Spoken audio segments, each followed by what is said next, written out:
তো গাইস আমরা এখন বাঘ দেখতে চললাম। তো দেখছো তোমরা আমার পিছনে, এটা আমার বডিগার্ড বটে।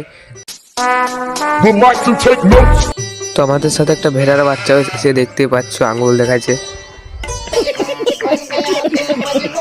তো আমরা এখন আমাজনের জঙ্গল ঢুকবো, তোমরা দেখতে পাচ্ছ কত সুন্দর। ঢুকবার আগে একটা দৃশ্য দেখলাম, হলুদ হলুদ গোলাপ ফুল, দেখে নাও তোমরাও, কত সুন্দর লাগছে তাই না এই গোলাপ ফুলগুলো দেখছো।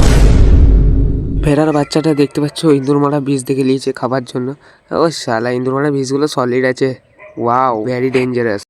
समझ रहे हो समझ रहे हो आप समझ रहे তারপর আমরা ইঁদুরমারা বীজগুলো হাতে নিয়ে খেতে স্টার্ট করি। তোমরা দেখতে পাচ্ছ সব আমরা তরকারি নিচ্ছি খাবার জন্য, ইঁদুরমারা বীজ দিয়ে খাবো।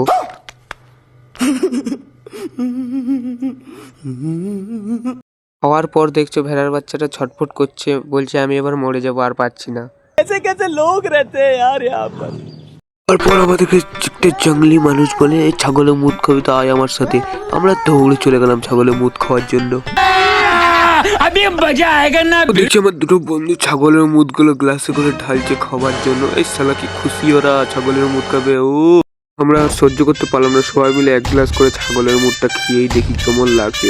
তো চ্যাস মারো ঘুট।